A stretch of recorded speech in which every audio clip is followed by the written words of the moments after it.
Sejamos todos bem-vindos a mais uma publicação aqui no nosso canal.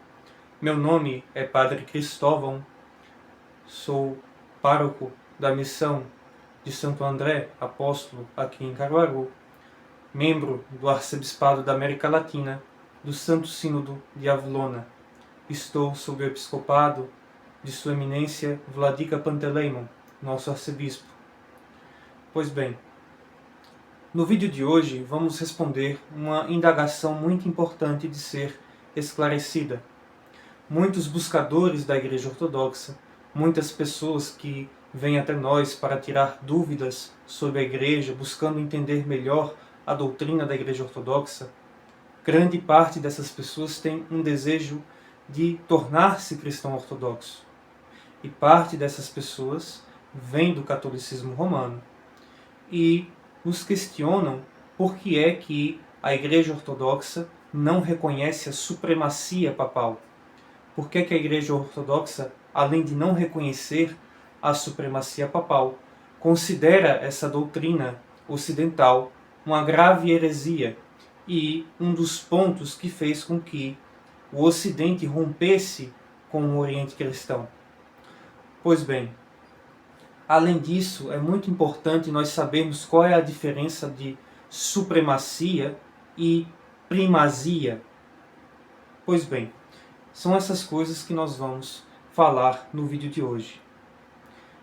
Primeiramente, é importante que nós entendamos que o dogma, esta doutrina do catolicismo romano, ela é um desenvolvimento histórico.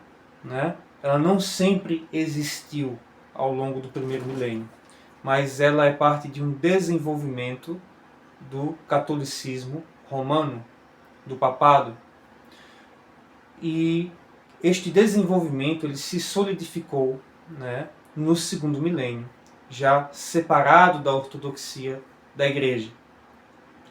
Nós sabemos que dentro do catolicismo romano existe aquele ensinamento, até mesmo recente, que fala do desenvolvimento legítimo da fé. Pois bem, essa ideia de desenvolvimento legítimo da fé não existe dentro da Igreja Ortodoxa. Tendo isso em mente, é importante destacar que os católicos romanos modernos, especialmente aqueles que buscam entrar em embates com os cristãos ortodoxos, aqui no nosso canal, eu que o diga, geralmente pelo menos uma ou duas pessoas por dia eu tenho que bloquear do canal, porque são pessoas mal educadas, pessoas desequilibradas, que não vêm ao canal querendo entender o que é Igreja Ortodoxa, mas que vêm realmente para buscar futrico, buscar briga, buscar estar discutindo. E nosso canal está fechado para essas pessoas que querem só discutir. Na maioria, adolescentes birrentos. Pois bem, este canal é um canal de fé ortodoxa, de exposição de fé ortodoxa para cristãos ortodoxos, catecúmenos ortodoxos e especialmente para os nossos buscadores, os buscadores da ortodoxia. Aquelas pessoas que buscam, que vêm na Igreja Ortodoxa, a Igreja de Cristo.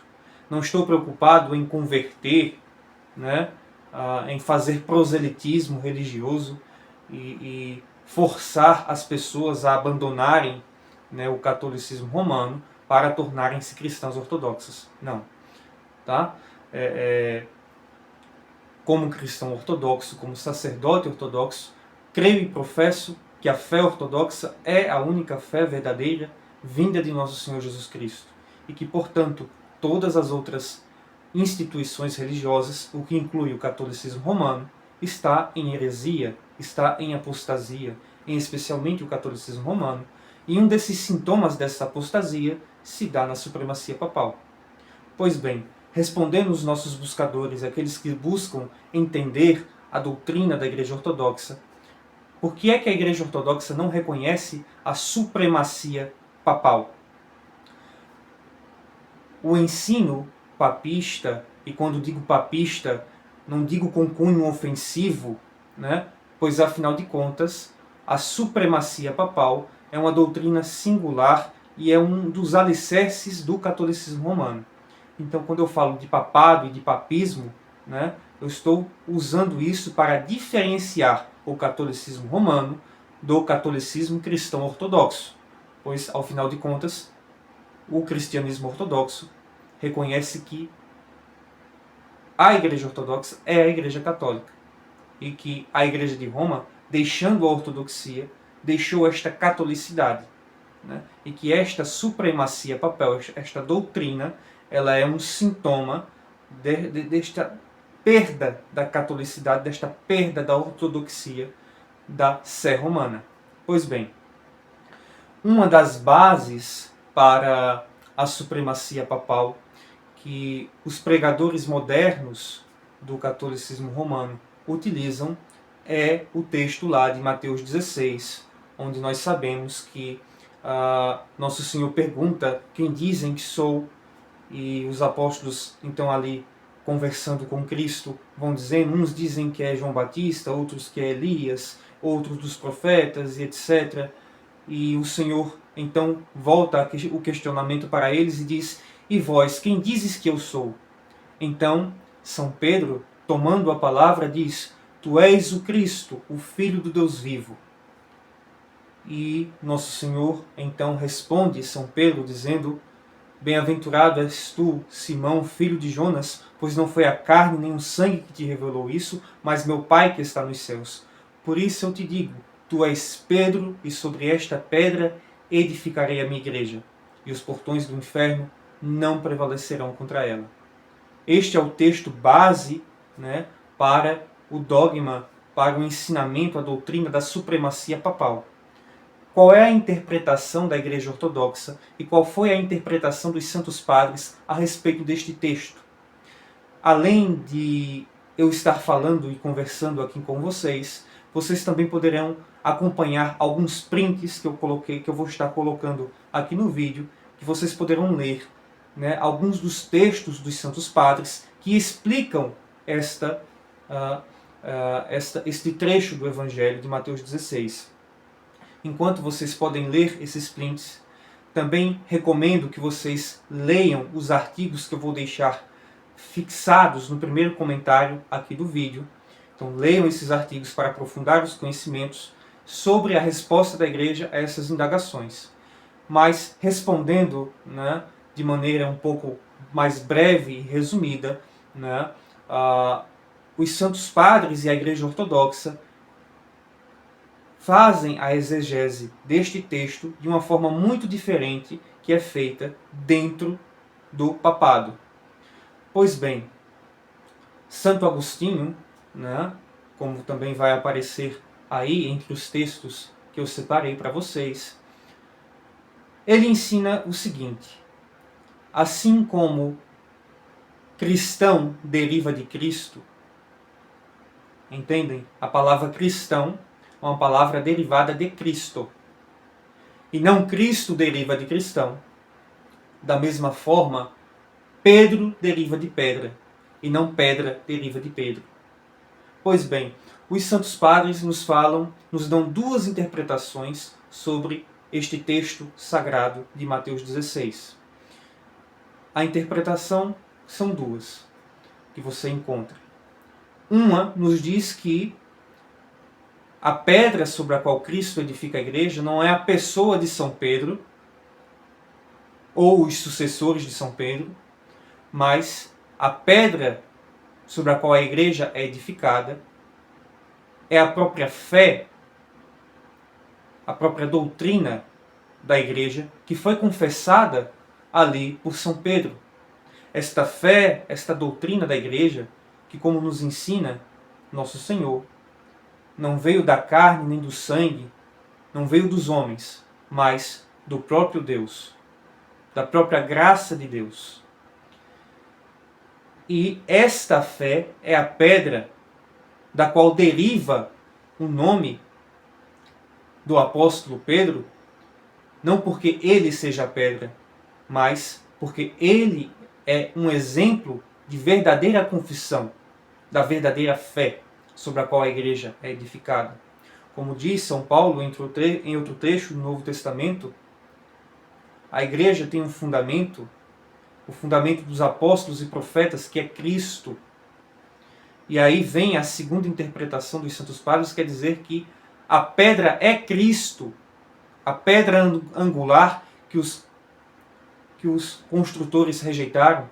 Como diz o próprio São Pedro em sua epístola, quando diz que todos aqueles fiéis que confessam verdadeiramente a verdadeira doutrina, que fazem parte do corpo de Cristo, são pedras vivas.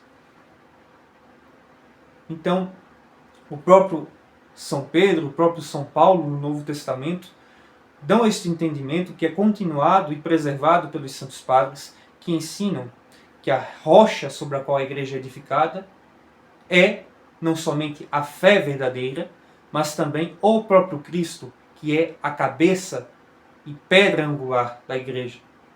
Não é São Pedro e não são os sucessores de São Pedro. Né? O que Cristo está dizendo é que a fé confessada por São Pedro é que é a rocha da qual deriva o próprio São Pedro, e não a pessoa de Pedro. Se nós avançarmos um pouco mais nesse mesmo Evangelho de Mateus, nós vemos que em um momento, quando Cristo estava ali novamente conversando com os santos apóstolos, ele anuncia a sua paixão, sua morte. E São Pedro ali, novamente, tomando a palavra, diz, né, tenta advertir Cristo, meio que não se puna desta forma, não diga uma coisa dessas, isso não vai te acontecer. Claro, parafraseando aqui. E Nosso Senhor, então, responde São Pedro dizendo: afasta-te de mim, Satanás, pois não pensas como Deus, mas pensas como os homens. Vejamos, é um paralelo bem explícito. Em um texto, em Mateus 16 ali, primeiro São Pedro confessa a fé verdadeira. E Cristo fala que sobre esta pedra edificará a igreja. Não a pessoa de Pedro, mas a fé confessada por São Pedro. Já neste versículos seguintes, no mesmo Evangelho de Mateus, nós vemos que Cristo responde a Pedro chamando Pedro de Satanás. E afasta-te de mim, porque não pensas como Deus, mas como os homens pensam.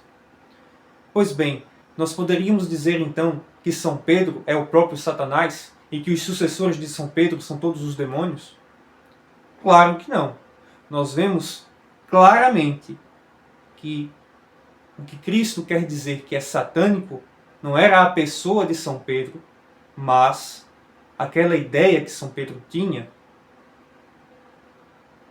como o próprio Cristo fala, não pensas como Deus, mas como os homens. E assim é o entendimento da Igreja Ortodoxa, que em Mateus 16,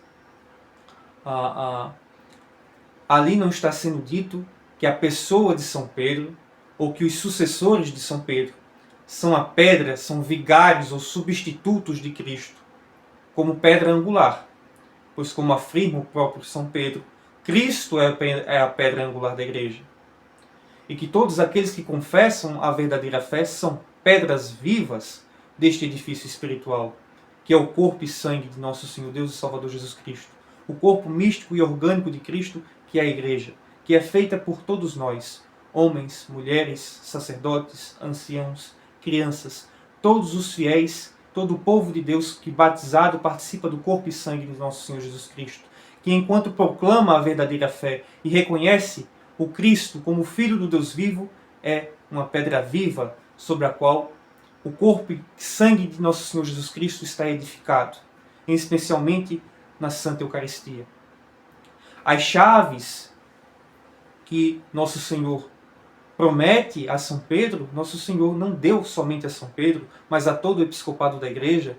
Quando o Senhor ressurreto aparece aos discípulos, sopra sobre todos eles, o Espírito Santo, e afirma: quem vos recebe, a mim recebe, quem vos renega, a mim renega. Os pecados de quem vocês perdoarem serão perdoados, os pecados que vocês retiverem ficarão retidos. Aquilo que Cristo afirmou sobre São Pedro, ele afirma sobre todos os santos apóstolos. Sobre todos. São Pedro preside o colégio apostólico. Ele não está acima dos outros apóstolos, mas ele preside o colégio apostólico. E aí vem uma diferença entre a doutrina ortodoxa e a doutrina da Igreja do Catolicismo Romano.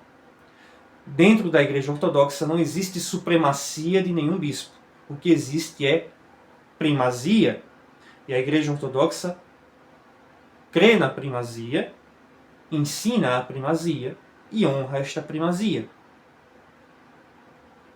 Cada igreja ortodoxa local possui um primaz, um bispo que preside um sínodo local. Por exemplo, na nossa metrópole de Avilona, na Grécia, o bispo que preside o nosso sínodo é Vladika Querubim, metropolita de Panfilha e Bitínia, na Grécia. Ele é o presidente do nosso Santo Sínodo de Avilona. E como primaz, ele preside o sínodo. Mas isso não significa que ele é um papa na questão de supremacia, de governo e de autoridade suprema sobre todo o sínodo, sobre os demais bispos. Não, ele preside o sínodo. Mas ele não tem poder universal e jurisdição universal. Assim se dá com cada igreja local, com cada jurisdição ortodoxa local.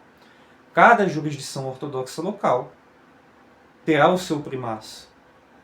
E a reunião desses primazes também terá um primaz que irá ali presidir aquela reunião. Mas ele preside, ele não governa como um rei. E aqui está a diferença entre primazia e supremacia. Dentro do catolicismo romano, o Papa é como um imperador que governa e que tem jurisdição universal sobre toda a igreja. Na Igreja Ortodoxa, um primaz, talvez ele funcione mais ou menos como talvez o presidente da Câmara dos Deputados, né, ou o presidente do Supremo Tribunal Federal, onde ele preside a reunião, onde ele pauta, né, aquilo ali que vai ser votado, porém, ele sozinho não governa nada, ele governa a jurisdição dele, né? Mas as decisões, né, do sínodo são colegiadas pelo sínodo, né? Então, o bispo ele está submetido à igreja, e não a igreja ao bispo, como é no catolicismo romano. E temos um símbolo muito bonito disso durante a Santa Eucaristia, onde, no momento onde,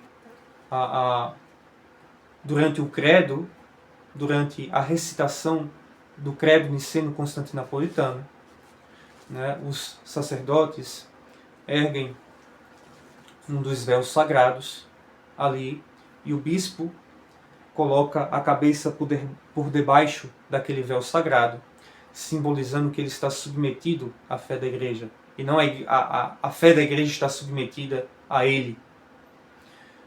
Pois bem, e inclusive no primeiro concílio de Nicéia, né, toda a igreja ali foi definida pelos concílios, pelo concílio, pelos santos padres, que nenhum bispo teria jurisdição universal, que nenhum bispo poderia interferir dentro da jurisdição de outro bispo. Pois bem, e nós vemos que a supremacia, este dogma do catolicismo romano, de fato é, né, um desenvolvimento histórico posterior, né? E o que sempre existiu na igreja foi a primazia, inclusive a primazia do bispo de Roma, né? Que dentro, né, da igreja no primeiro milênio, de fato, tinha esta primazia de honra, que é diferente de supremacia, né? O bispo de Roma tinha este privilégio, esta honra de ser o presidente do colégio episcopal e não o soberano deste colégio, né? É muito diferente as duas coisas. Algo que é importante, né, nós falarmos que antes da conversão do Império, nos 3 primeiros séculos de perseguição brutal ao cristianismo, né, a Sé Romana muito se destacou pelo seu martírio. Então,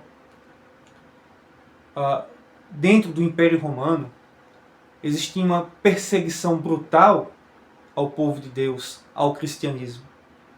E, maior ainda e mais brutal ainda, imaginem, era esta perseguição dentro da capital deste império, que era a capital do mundo, a capital política, militar do mundo, que era o Império Romano.